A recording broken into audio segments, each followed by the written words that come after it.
Hay historias que se cuentan solas.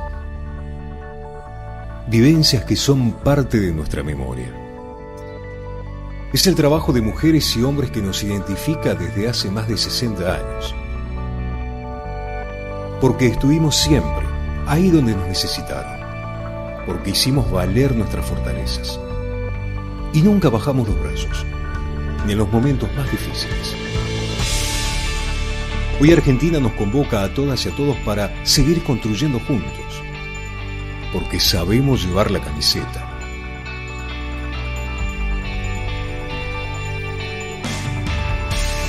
En cada laboratorio, en el territorio que conocemos, en el saber que generamos todos los días. Nuestra bandera son millones de compatriotas, de La Quiaca a Ushuaia, con quienes escribimos esta historia. Y lo seguiremos haciendo, porque contamos con lo más importante que puede tener toda buena historia: sus protagonistas. Son ustedes. Somos INTA. Es Argentina.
Bueno, cuando la licenciada Guillermina Lovati se puso en contacto con la agencia, me pareció súper interesante la posibilidad de que haga la pasantía con nosotros en el marco del programa ProHuerta. Me pareció que era un complemento ideal a todo el trabajo de extensión que venimos haciendo con los técnicos de ProHuerta en el territorio, donde principalmente trabajamos temas que tienen que ver con asesoramiento técnico, desarrollo de huertas, manejo, gestiones y bueno, toda la parte de alimentación saludable, que son, digamos, un componente muy importante del programa.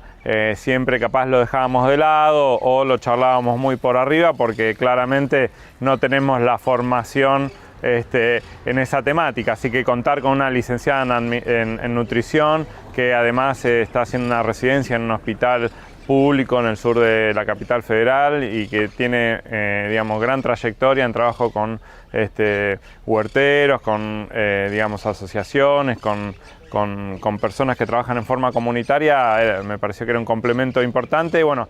Y tenía interés en ver el programa ProHuerta y salir un poco del ámbito urbano del que trabajo y del que ya conozco e ir un poco al interior del país, de la provincia de Buenos Aires específicamente, a la ciudad de Junín, donde nací. Ahí mi interés iba por conocer y ver qué se está desarrollando, qué está haciendo el programa ProHuerta, ya que es una política alimentaria y es súper importante para la nutrición de las personas. La alimentación saludable se define como aquella alimentación que puede proveer a cada persona de los nutrientes y de la energía para llevar a cabo sus actividades y todas las cosas que haga en su vida diaria.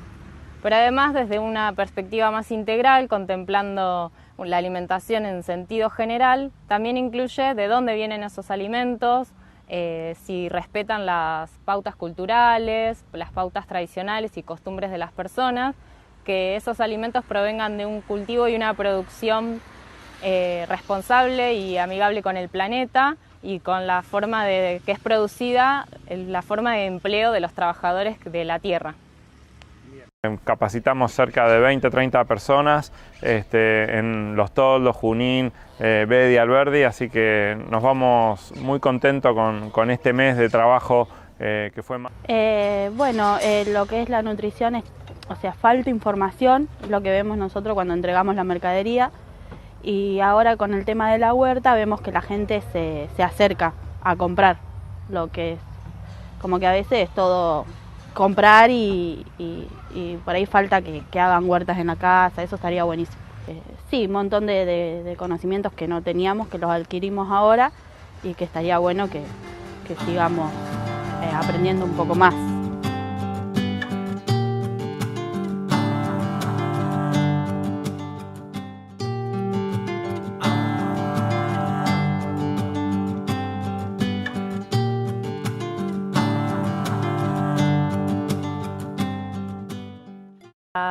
Las guías alimentarias para la población argentina son una gráfica y unos mensajes que nos ayudan a conocer y poder implementar una alimentación saludable en lo cotidiano. Son 10 mensajes que acompañan a una gráfica que nos orienta sobre los grupos de alimentos y las porciones a incluir. Bueno, la gráfica nos muestra todos los grupos de alimentos que se recomienda consumir a lo largo del día y suma también agregar actividad física y disminuir el consumo de sal. Lo que a primera vista nos recomienda es que sea una abundante cantidad de frutas y verduras, ya sea frescas o pueden ser cocidas a lo largo del día. Después, moderar la porción de alimentos como cereales, legumbres y preferirlos de manera a las opciones integrales. El consumo de carne a diario y variado, siendo vacuna, pollo, pescado, cerdo, y también cuenta el huevo, una porción de 2 a 3 porciones de lácteos, que en este caso incluye leche, yogur y queso, y una pequeña cantidad de aceites que se prefieren crudo y evitar las frituras, y también incluye lo que son las semillas y los frutos secos. Después hay un grupo muy pequeño que se encuentra en color rojo, que es los alimentos que se recomienda evitar. E incluso puede haber varios días en la vida que no se incluyan porque no son necesarios. Y lo central de esta gráfica es promover el consumo de agua y evitar bebidas azucaradas y aquellas bebidas con alcohol. En caso de que se tome alcohol, uno de los mensajes recomienda que sea de manera responsable y evitarlos en niños, niñas y personas gestando.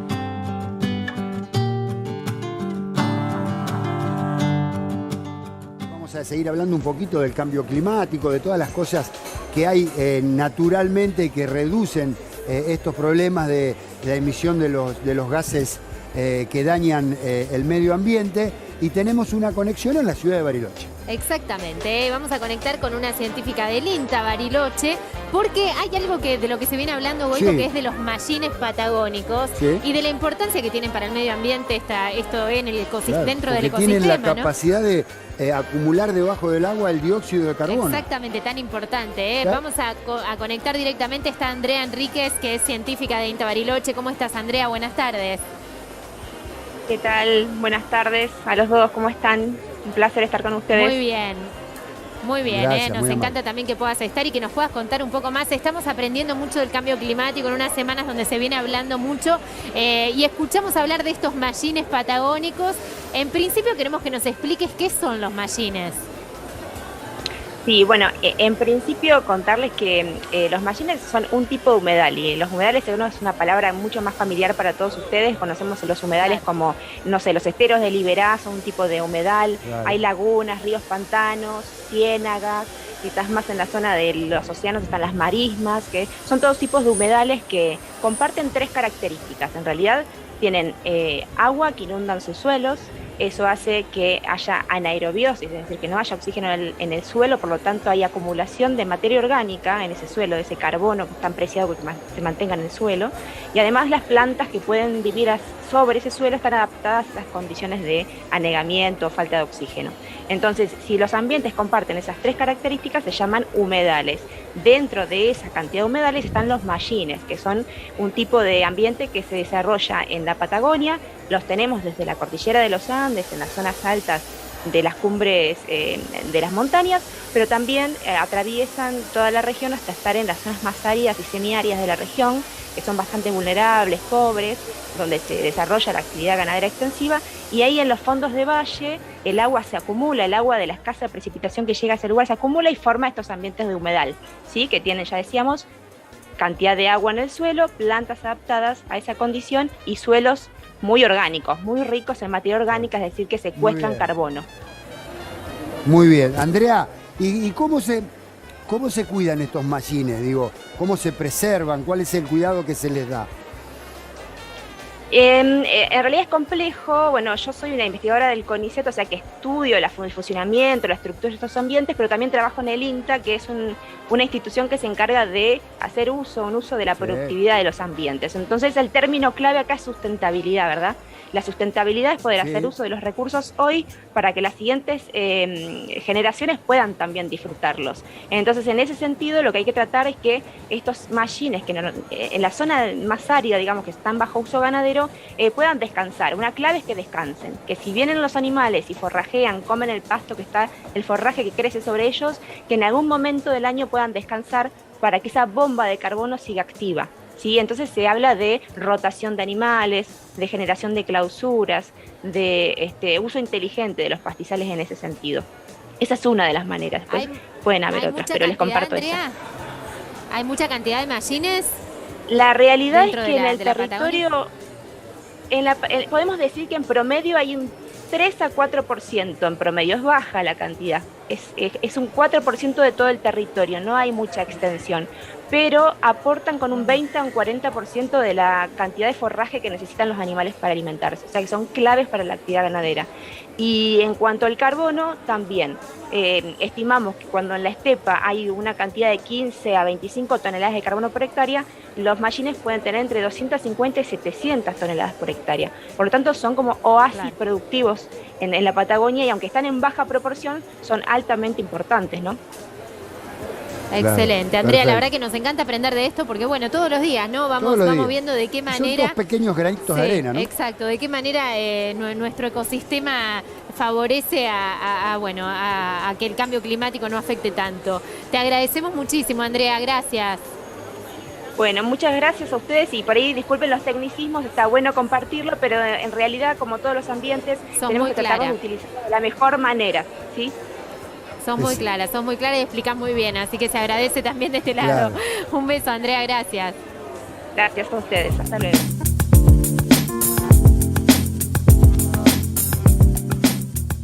Nos encontramos transitando ya el fin de la campaña 2021. Estamos justo en periodos de cosecha del cultivo de soja y por iniciar en algún tiempito más lo que es la cosecha del cultivo de maíz tardío que vemos en el fondo. En este momento podemos encontrar los suelos con muy buena cobertura, pero estos residuos de cosecha van a degradar muy rápidamente, y eso lo que permite que el suelo quede muy descubierto, ¿no?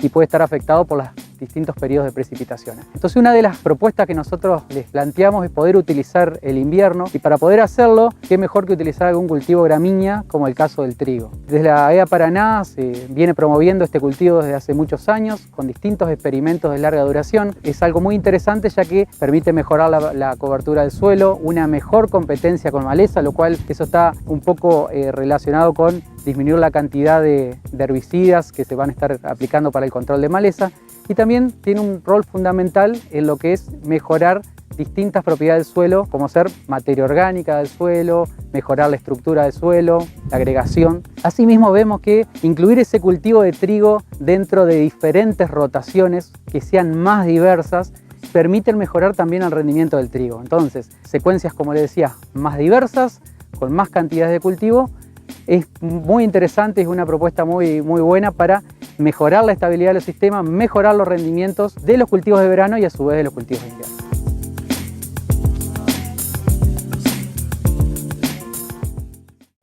Hay ciertos factores, como mencionaba antes, nosotros estudiamos algunos de estos factores que son más predisponentes, o sea que están muy asociados a que la enfermedad ocurra. Por un lado, muy importante es la sanidad de nuestras colmenas, ¿sí? La varroa es un parásito que sin duda también por el tipo de alimento que consumen nuestras abejas y por cómo se desarrolla dentro de nuestras colmenas, debilita mucho a las abejas, y esto hace que si tenemos altas cargas de varroa, principalmente cuando realizamos la bajada a cámara, cuando nuestras colmenas se achican, esto va a llevar indefectiblemente a que las otras enfermedades, no solo el anosema, también empiecen a desarrollarse. Por otro lado, los ambientes que están pelados, o sea, quise mostrar esta imagen porque representa un poco lo que ocurre cuando no tenemos nada de alimento, cuando las abejas salen al campo y no tienen nada para alimentarse. Esto también es un factor predisponente porque como es un patógeno que afecta principalmente el sistema digestivo de nuestras abejas, necesita que el alimento que tenga disponible sea de buena calidad y diverso, ¿sí? Otro factor que está muy asociado también porque este tipo de organismos son hongos y se desarrollan también en la humedad, es precisamente algo de lo que vemos acá, la humedad. Por ejemplo, aquellas regiones en donde se colocan los ponchos, tenemos que prestar atención a que no quede mal ubicado y que esto haga que se desarrolle dentro de la colmena el caldo de cultivo para que la anosemosis aparezca, ¿sí? El manejo, hay ciertas técnicas, ciertas cuestiones en el manejo que pueden interferir en el desarrollo de la enfermedad. Vamos a ver algunas después. Y como les mencionaba antes, hay ciertas regiones del país que hacen que la enfermedad se desarrolle más debido al clima, debido a la humedad también que puede existir en esas regiones y debido también a la disponibilidad de alimento y al manejo que tenemos. O sea que todos los otros factores tienen que ver mucho también con la ubicación geográfica en la que se desarrolla la actividad. Acá tenemos algunos de los resultados que pudimos obtener en este estudio que les comentaba antes sobre los factores epidemiológicos que se relacionan con mayores niveles de nosema. Este gráfico puede ser un poco complicado de entender, pero lo que les quiero mostrar es que nosotros teníamos 5 ecorregiones, como les mencioné antes. Las regiones que estuvieron asociadas con mayor cantidad de Nosema serán en este caso, porque las identificamos a las especies y eran todas Nosema serán en las que identificamos, estuvieron asociadas principalmente a ciertas regiones en donde, por un lado, los porcentajes de infestación en el post-tratamiento, o sea, en la bajada a cámara, eran muy elevados, ¿sí? Y esto se asoció directamente con una región en donde posiblemente el clima es subtropical, o sea que en general podríamos decir que la especie sí se puede desarrollar, pero no es tan común que se desarrolle. Y por otro lado, el ambiente era favorable, ¿sí? Porque el Chaco húmedo tiene un desarrollo nutricional muy bueno para las abejas, y esto hizo que el gran factor no sea tanto la región, sino el porcentaje de infestación de varroa. Aquellas colmenas que tenían mayor cantidad o más del 3%, que era nuestro límite, luego del tratamiento, tuvieron mayor cantidad de nosema al inicio de la temporada. Por otro lado, otra de las regiones que tuvo mucha cantidad de nosema fue el centro de Santa Fe. Sin embargo, esto puede deberse un poco más al clima, el clima templado, un poco más frío, y a que el ambiente está un poco más modificado, ¿sí? Hay mucho desarrollo de algunos tipos de cultivos y no hay tanto nutricionalmente para las abejas. Y otro de los factores que también estuvo asociado es el no recambio de reina, ¿sí? Los apiarios en donde no se realizaba sistemáticamente un recambio de reina se encontraban con abundancias mucho más altas al inicio de la temporada. Entonces, algunas de las cuestiones que tenemos que tener en cuenta como para prevenir y que nuestras colmenas estén libres o con bajas cargas de nosema. Lo más importante es mejorar la inmunidad de nuestras abejas, ¿sí? Eso es lo principal, y eso se cumple o se logra con buenas reservas de polen y miel una vez que comienza la invernada, que es el momento clave, el momento en el que las abejas tienen que estar bien nutridas o tienen que mantenerse confinadas. Por otro lado, el desarrollo de nuestras colmenas en ambientes limpios, con el pasto corto, en regiones en donde altas, digamos, donde no estén al ras del piso, ¿sí? Con la menor humedad posible. Y por otro lado, algo muy importante y a tener en cuenta es tratar de realizar por lo menos una vez al año el monitoreo. Y otra recomendación también para mejorar la inmunidad de las abejas es recambiar la reina cada 2 años. En cuanto a lo que les mencionaba antes de realizar un muestreo, por lo menos una vez al año, ¿cómo se realiza ese muestreo? Se debe realizar el muestreo en el 10% del apiario, y si tenemos menos de 60 colmenas, más de 60 colmenas, como mínimo digamos 6 colmenas, y si tenemos más de 60 colmenas, tenemos que tomar el 10% del apiario. Es importante que se realice en un día de vuelo, se debe tapar la piquera y esperar a que una cantidad de abejas se junten en el ingreso a la piquera. Y se juntan comúnmente manualmente unas 60 abejas en un frasco con alcohol al 70. Fíjense que ahí se realizó con una aspiradora manual, pero con un frasco es muy sencillo. Incluso pueden usar un cepillo como para juntar las abejas. No es nada complicado, sí es un día que las abejas salen a volar. Y otra recomendación, en caso de que no se pueda realizar por cuestiones climáticas, porque hace mucho frío o porque las abejas no se juntan, es realizar el muestreo de los cuadros de miel, ¿sí? En ese caso también se podría realizar similar al muestreo del frasco de Varroa. Y para realizar el diagnóstico hay 2 técnicas. Una es la técnica tradicional, que es la que más se utiliza para poder decir realmente si las cargas que tenemos en nuestras colmenas, que es el conteo de esporos mediante microscopio, y también se puede hacer un análisis de prevalencia, indicando la presencia o la ausencia de esporos. Lo que se hace es utilizar los abdómenes de las abejas y mirarlos en el microscopio mediante una cámara de Neubauer, ¿sí? Esto no detecta diferencia entre las 2 especies, pero nos da un buen dato como para saber cómo están nuestras colmenas en relación a las cargas de esporos.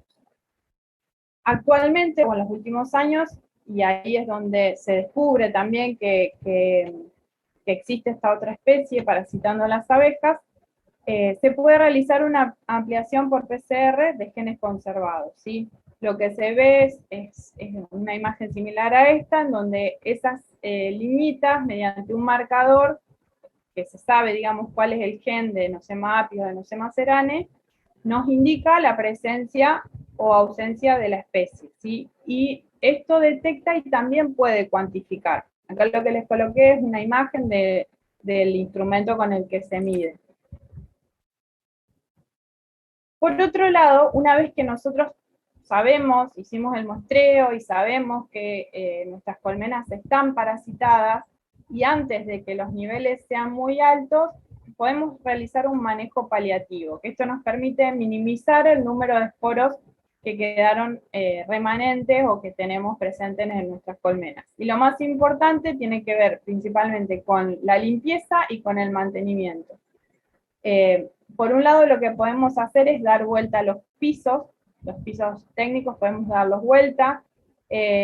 Otra cuestión muy importante es hacer un recambio de los cuadros negros que tenemos en nuestras colmenas, porque ¿se acuerdan que los esporos permanecen en el material inerte, en la cera, en la miel, y todo lo que las abejas va limpiando también es parte de esporos que puede llevarse en su buche y después transmitírselo a otra abeja.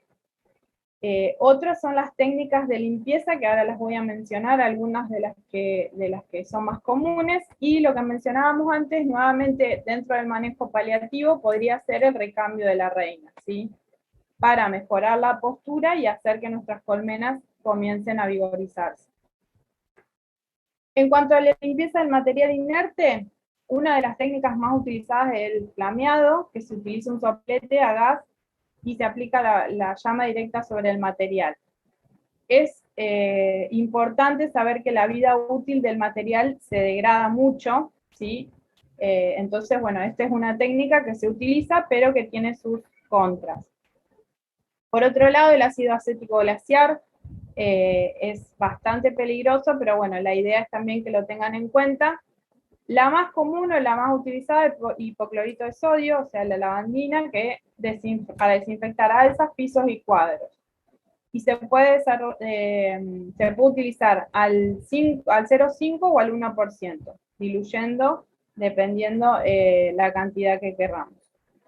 Y por otro lado, el parafinado, pero que también hay que tener cuidado, porque luego de los 200 grados que calentamos la parafina, puede ser peligroso por explosiones o incendios. O sea que estas cuestiones tenerla en cuenta como para saber cuál utilizar, ¿sí?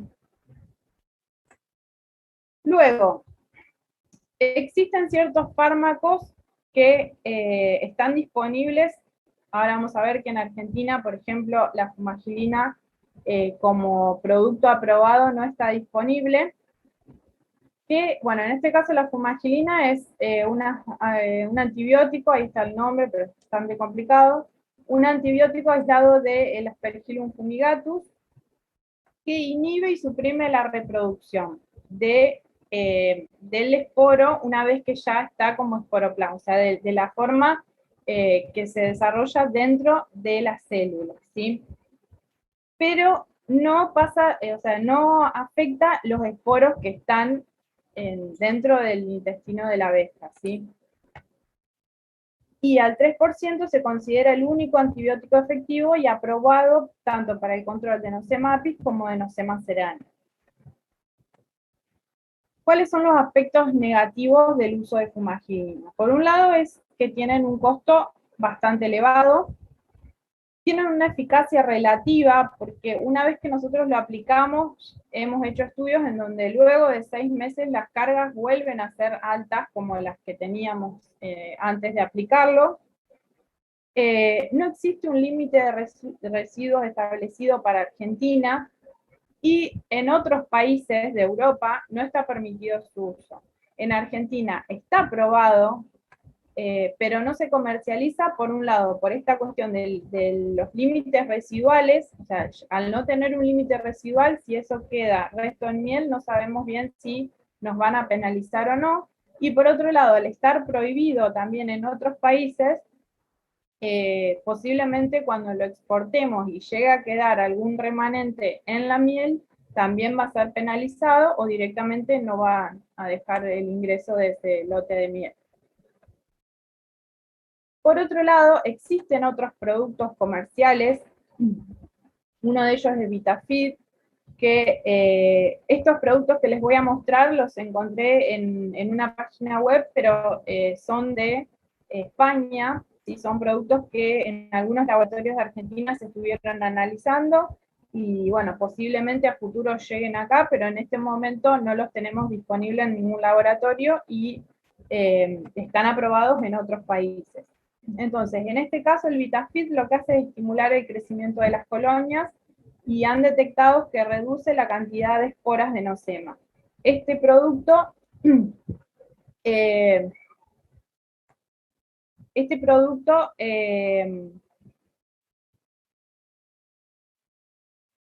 es un producto que es natural y no tiene no tiene ningún derivado, digamos, de productos sintéticos. Entonces, eso es bueno y es cuestiones más de vitaminas y nutricionales.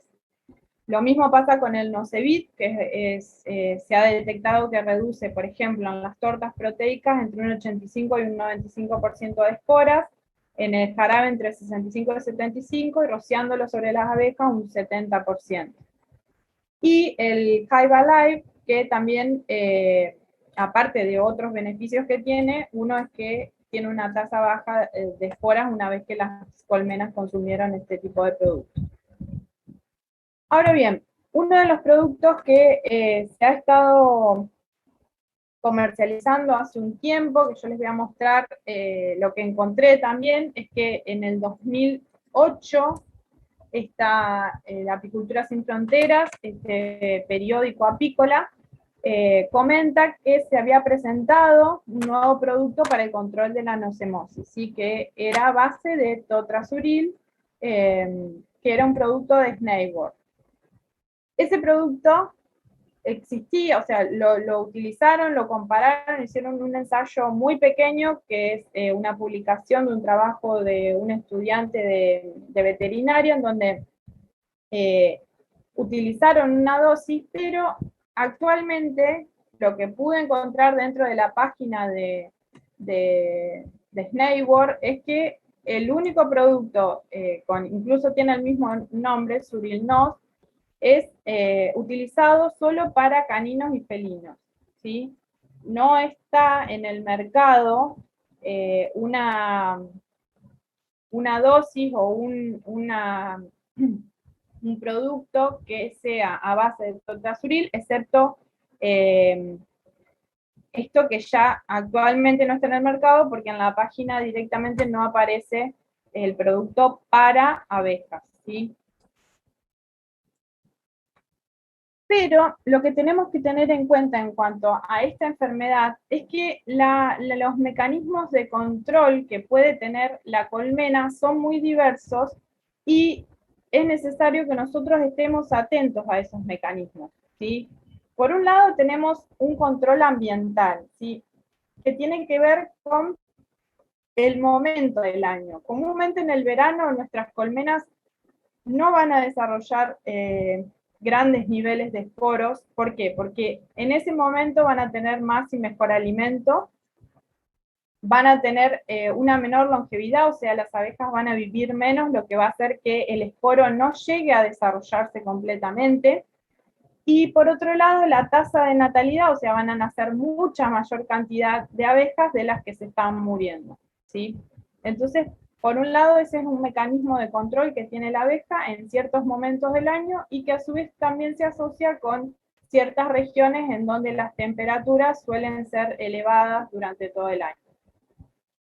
Por otro lado, las abejas pueden reconocer ciertos individuos que están infectados y a esos individuos se ha observado que los individuos que tienen altas cargas de nocema, las obreras los pueden eliminar de la colmena. Y otra característica se refiere a la inmunidad social. Las obreras lo que hacen es evitar el contacto con las compañeras que están más infectadas. Otra característica particular también y relacionada con el reconocimiento de individuos infectados.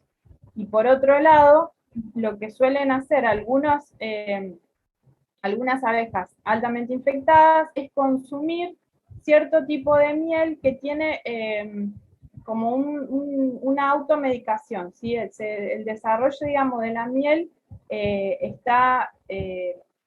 provee, digamos, de ciertos recursos para limpiarse de las esporas. Por otro lado, es muy importante, como mencionaba antes, la nutrición y la sanidad. Y esto tiene que ver con que la condición fisiológica que tienen nuestras abejas se relaciona con los niveles que tiene de proteína en la hemolinfa. Y esto afecta la tolerancia al parásito, ¿sí? El impacto negativo que nosotros vemos del parásito en la aptitud de nuestra abeja no se asocia directamente con el nivel de infección, ¿sí? Sino que tiene que ver con cómo está nutrida nuestra abeja. Si nuestra abeja está bien nutrida puede tener altos niveles de nosema y sin embargo soportarlo, ¿sí? Porque recuerden que también lo que nosotros vamos a detectar en las abejas son los esporos. Puede ser que estos esporos, dado que la membrana peritrófica de nuestra abeja, que es la primera barrera contra el esporo, esté bien desarrollada, hace que no lleguen, digamos, a penetrar esa membrana peritrófica. Y por eso es debido a la nutrición que tienen, ¿sí? Mejor nutrición, mejor desarrollo de la membrana peritrófica. Y por otro lado, hay ciertos mecanismos que tienen las abejas que realizan un control individual. Las obreras infectadas envejecen más rápido, ¿sí? Entonces esto hace que posiblemente esas obreras se van a morir más rápidamente que las que no están infectadas. Comúnmente las que salen a vorar, como les mencionaba antes, salen a pecorear a edades más tempranas, y esto hace que si están muy infectadas no regresen a la colmena y no haya una contaminación de esas dentro de la colmena. Como les mencionaba, el desarrollo de la membrana peritrófica también es un control individual que realizan las abejas que están bien nutridas. Y en Dinamarca hay una línea de abejas que es tolerante a Nosema ceranae, ¿sí? Esto es obviamente un trabajo de muchos años y que permitió desarrollar esa línea de abejas que son tolerantes. Entonces, en resumen, como para que veamos un poco un pantallazo de todo lo que es importante para controlar esta enfermedad, por un lado hay que para prevenir es importante tener colmenas bien nutridas. Eso es una característica muy importante porque, como les mencionaba previamente, el desarrollo del esporo es dentro del intestino, dentro del sistema digestivo, lo que hace que sin duda, si tenemos abejas bien nutridas, el desarrollo de los esporos va a ser menor, o las abejas no van a estar tan infectadas como las que están mal nutridas. Y esto requiere variedad y calidad de polen, porque es lo que mejora la sanidad, y no solo con respecto a Nosema, sino también con las otras enfermedades. Un recambio sistemático de reinas es una buena estrategia de control, ya lo hemos comprobado nosotros, y otra gente que también estudia la nocemosis también lo ha identificado a ese factor como clave. El control de otros patógenos es sumamente importante, y aquí el principal es varroa. Y para poder detectar realmente si nuestras colmenas están padeciendo la enfermedad, están enfermas, hay que realizar los muestreos. Y en caso de que apliquemos algún tipo de tratamiento, hay que volver a realizar los muestreos para ver si realmente el producto que utilizamos fue efectivo, y para saber si no estamos perdiendo plata utilizando ese producto a futuro. Y por último, si vamos a utilizar un producto para disminuir las cargas de Nosema, hay que utilizar productos que estén aprobados por SENASA y que sepamos cuál es la dosis correcta que debemos utilizar. Esto es muy importante porque si no, lo que generamos es un desequilibrio más grande dentro de la colmena que puede llevar a que lo que le querramos aplicar a futuro no dé resultado, precisamente porque nuestras dosis eran o muy elevadas o muy bajas, y esto puede generar resistencia dentro de la colmena. Como punto final y como para que tengan en cuenta, desde el año 2016 se viene realizando una encuesta de pérdida de colmenas. Acá abajo les dejo un link para que aquel que quiera participar de estas encuestas pueda ingresar, y en este año, ya dado que en el 2020 no se pudo completar muchas encuestas, sería muy interesante que los que quieran participar entren en este link, solatina.org, y ahí van al monitoreo de pérdida de colmenas y pueden ingresar en la encuesta que se va a realizar este año. También tienen todos los datos en relación a los resultados de 2016, 2017 y la temporada 2017 y 2018. Bueno, muchas gracias por su atención, y el que quiera realizar preguntas.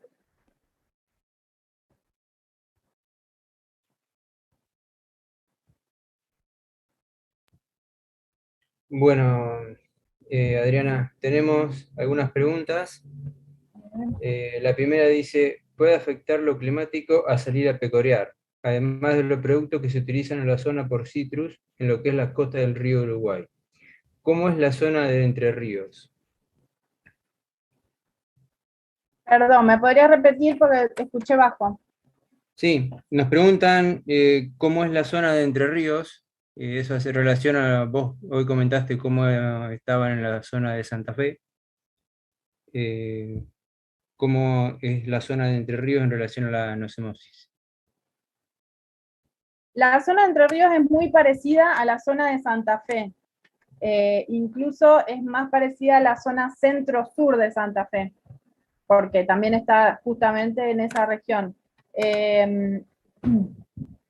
Entonces, la cuestión climática ahí es importante y principalmente lo que ocurre en esa zona es que hay una gran presión de todo lo que es la sofización, digamos, todo el desarrollo de la reducción, digamos, de la disponibilidad de alimento para las abejas es bastante complicada, entonces eso hace que tengamos que tener los ojos abiertos, digamos, para el desarrollo de la enfermedad, porque posiblemente en nuestros inviernos posiblemente el desarrollo de la enfermedad sea mayor. Sin Bien. embargo, una cuestión que tuvimos en cuenta este año, que fue particularmente seco, nosotros vimos que en la región sur de Santa Fe los niveles fueron muy, muy bajos, ¿sí? Posiblemente eso tenga que ver con la humedad ambiente que hace que digamos, el esporo no se desarrolle. Bárbaro. Después tenemos otra consulta que dice, ¿cómo se puede identificar en campo a la Nosema ceranae? ¿O solo se determina mediante laboratorio? No, solo mediante laboratorio. Porque lo que nosotros hacemos es un macerado del abdomen de la abeja. Y eso es lo que miramos al microscopio. El tamaño del esporo, bueno, ahí en una de las imágenes es de 3 micrómetros, es muy pequeño, entonces es imposible. 1 micrómetro, fíjense, es este tamaño, y el esporo más o menos tiene, sí, entre 3 y 6 veces este tamaño. Es solamente el microscopio. Bien. Excepto Nosema apis, que identificarlo era un poco más sencillo porque había el hecho de que las abejas defecaran, esas deyecciones que ellas hacían sobre las colmenas nos indicaban de que había Nosema en la colmena. Para Nosema ceranae no es ese síntoma, no se ve. Bien. Después otra dice, ¿recomienda retirar esa colmena del apiario y llevarlo al apiario Lazareto para su tratamiento?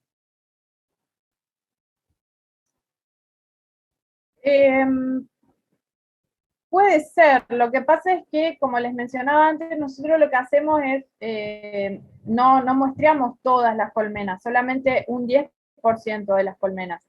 Lo que se puede hacer es tratar de observar qué es lo que pasa con esa colmena. Si esta colmena, aparte de tener muchos esporos, tiene buena disponibilidad de polen y de néctar, posiblemente esté el desarrollo de la enfermedad, pero los niveles, si está bien nutrida, y no es una época del año crucial, porque recuerden que también el momento en donde se desarrolla con mayor virulencia o en mayor cantidad es en el invierno. Entonces, si estamos en un momento del año o del calendario apícola en el cual nuestras colmenas posiblemente no vayan a sufrir y están bien nutridas, no sería necesario. Ahora, en el caso de que sepamos que estamos próximos al invierno o tengamos algún bache de polen y de néctar en función de nuestra curva floral, posiblemente en ese caso tengamos que aplicar alguna medida de las que mencionaba antes, digamos, una medida que sea posiblemente el recambio de reinas, si vemos que nuestras colmenas están un poco débiles, y aplicar algún suplemento vitamínico o algún suplemento proteico. Eso podría ayudar. Bien, y la última pregunta que tenemos es, dice, en definitiva, el mejor método para contrarrestar el hongo es sanidad y nutrición. Exactamente, o sea, lo que se puede ver es que existen muy pocos desarrollos de productos que sean 100% efectivos.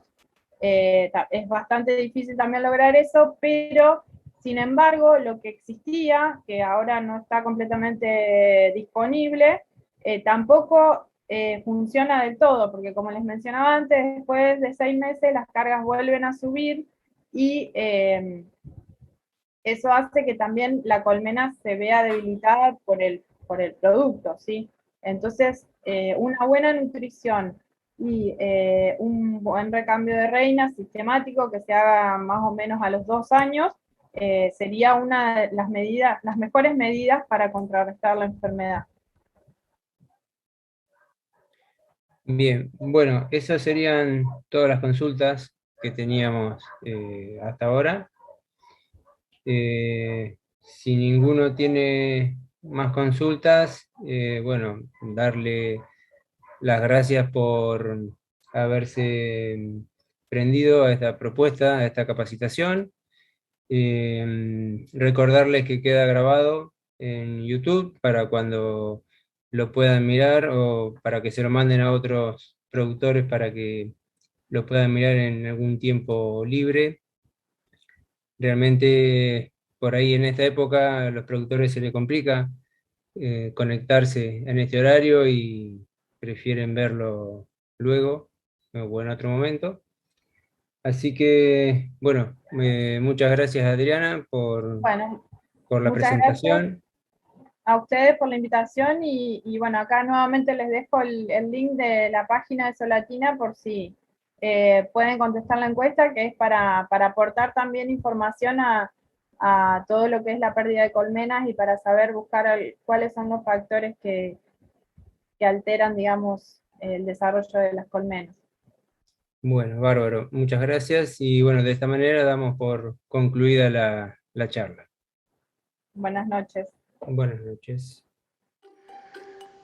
Somos las familias productoras del monte, que desde siempre vivimos y producimos en el territorio del monte nativo árido del oeste de Córdoba, muy lejos de las ciudades, en varios parajes cercanos al pueblo de Chancaní, del departamento Pocho, y en el paraje Guanaco Boleado del departamento San Javier, en Tras la Sierra.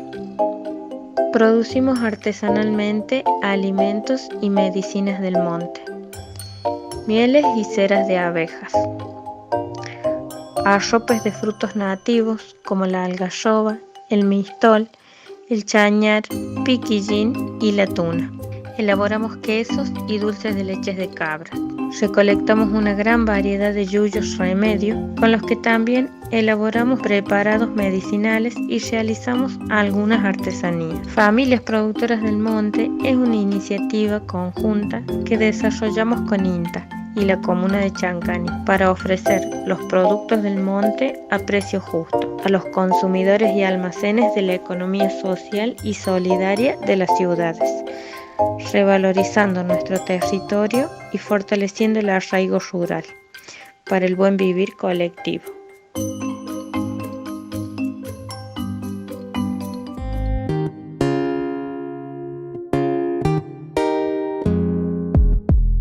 El INTA ha contribuido desde un primer momento al crecimiento de esta variedad, aportando conocimientos desde el punto de vista científico-tecnológico. A lo largo de todos estos últimos años se ha trabajado en la selección de material genético de clones de Malbec con diferentes destinos productivos. También ha participado el INTA en el desarrollo de diferentes estrategias de manejo de viñedo, estrategias de sistemas de conducción, selección de portainjertos, manejos de canopia destinados a alcanzar equilibrio en la variedad. La orientación de plantación ha sido un objetivo también importante de estudio en los últimos años respecto a la variedad. Otro punto muy importante ha sido su caracterización en diferentes zonas de Mendoza, logrando conocer la composición química de la variedad en diferentes localidades y de esa manera obtener productos diferenciales Es importante destacar que el INTA realiza y tiene la posibilidad de hacer ensayos a escala piloto, por lo tanto puede hacer muchos tratamientos y repeticiones de los distintos diseños que se evalúen, y esto en bodega no se pueden hacer. De hecho, los primeros estudios de la variedad se hicieron acá en el INTA y fue el primer conocimiento científico que hubo de esta variedad en el mundo. Desde el INTA estamos abiertos a seguir estudiando esta variedad que tiene muchas variables para conocer. Ya muchas se han descifrado, pero es algo que tenemos que seguir incorporando para poder conocerla al 100% y que Argentina se siga destacando en el mundo con los vinos que produce.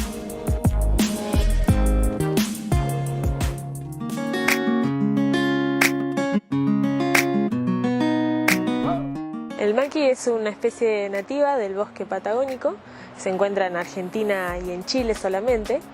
Es un arbusto y posee frutos que son unas bayas muy pequeñas de color violeta oscuro, casi negro, que tienen muchísimas propiedades medicinales, sobre todo un alto poder antioxidante, y esto se debe al alto contenido de compuestos polifenólicos. Desde INTA iniciamos un proceso de domesticación de esta especie. Para esto seleccionamos diversos genotipos que obtuvimos de los bosques, digamos, de acá de la zona, los multiplicamos en vivero y obtuvimos plantas que instalamos en un ensayo, que es este que se ve acá, en el cual estamos evaluando dos niveles de intensidad solar, de luz solar, y 2 niveles de riego. Con este ensayo vamos a ver cómo se comportan estos genotipos en estas condiciones controladas, y en base a eso vamos a poder identificar aquellos que tienen una mejor aptitud para cultivo intensivo. Para establecer estos 2 niveles de radiación solar instalamos unas carpas con mallas que filtran el 80% de la radiación, entonces la mitad de las plantas están bajo sombra y la mitad bajo la luz directa.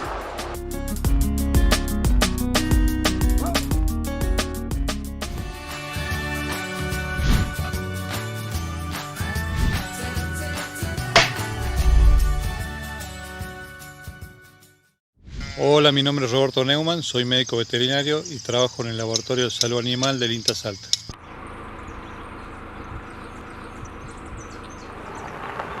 En el noroeste argentino, una de las producciones ganaderas más importantes es la producción caprina. Muchos productores se autoabastecen y comercializan la leche y sus derivados como el queso de cabra.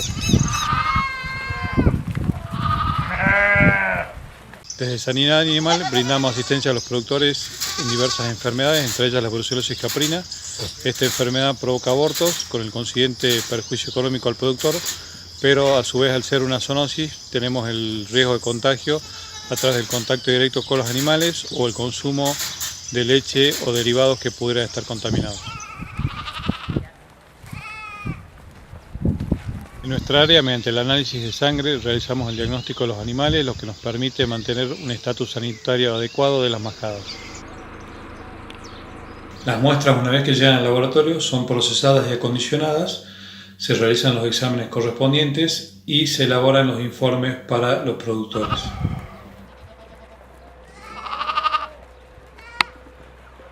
Hacer estos estudios es fundamental, ya que tiene un impacto directo en la salud pública de los habitantes de la región. La investigación en sanidad animal y la comunicación a través de publicaciones, capacitaciones y cursos son parte fundamental del trabajo de los laboratorios de sanidad animal del INTA.